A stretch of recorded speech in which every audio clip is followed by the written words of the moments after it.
चलते हैं हमारे नेक्स्ट क्वेश्चन जो कि हमारे पास 10.3 है। What are damped oscillation, how damping progressively reduces the amplitude of oscillation. कि डैम्प्ड ऑसिलेशन है क्या और डैम्पिंग से हमारे पास एम्पलीट्यूड ऑफ द ऑसिलेशन खत्म किस तरह होता है या फिर कम किस तरह होता है। ठीक है जी। तो आपके सामने आपने ना ये ग्राफ जरूर बना देना है और ग्राफ आपने ना इसमें जो चीज़ याद रखनी है, ग्राफ की आपने शेप तो ज़ाहिर है याद रखनी है, इसमें आपने ना इसकी ये चीज़ याद रखनी है कि इसके वर्टिकल एक्सिस यानी कि जो इंडिपेंडेंट और डिपेंडेंट एक्सिस पे हमने क्या पैरामीटर्स रखने हैं। इसमें हमारे पास जो इंडिपेंडेंट एक्सिस पे वो टाइम है और जबकि डिपेंडेंट पे हमारे पास एम्पलीट्यूड है।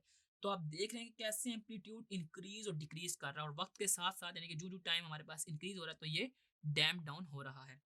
आपने डैम्पिंग यानी कि डैम्प्ड ऑसिलेशन की डेफिनेशन लिख देनी है और इसके बाद आपने बता देना है कि डैम्पिंग किस तरह रिड्यूस करती है। वो आपने शॉक एब्जॉर्बर की एग्जांपल दे देनी है कि shock absorber is the best application के उस हिसाब से हमारे पास डैम्पिंग हो रही होती है और हमारी कार्स के अंदर जो इसकी कार की बम्पिंग होती है उसको हम रोक लेते हैं बाय यूजिंग डैम्पिंग। ठीक है जी।